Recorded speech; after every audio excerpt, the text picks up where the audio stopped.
Saudara, satu batang pohon akasia yang ada di halaman belakang SMK Negeri 1 RT 6 Kecamatan Kota Janto, Kabupaten Aceh Besar pada hari Selasa 26 Juli 2022 siang tumbang dan menimpa atap sekolah tersebut.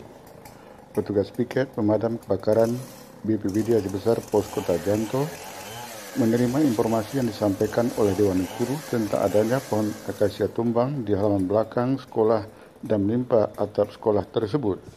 Dalam kejadian tersebut, atap sekolah mengalami rusak ringan, sementara kejadian pohon tumbang dikarenakan akar sudah lapuk. Setelah menerima informasi, petugas langsung menuju ke lokasi untuk melakukan penanganan pembersihan pohon tumbang itu. Petugas piket pemadam kebakaran BPBD Aceh Besar Pos Janto begitu menerima informasi langsung bergerak ke lokasi kejadian untuk melakukan penanganan dan pembersihan lokasi pohon tumbang tersebut dengan menggunakan mesin senso dengan didukung oleh 4 personel.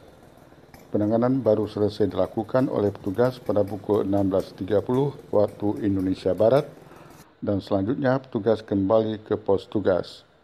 Demikian tim liputan Dinamika Aceh melaporkan.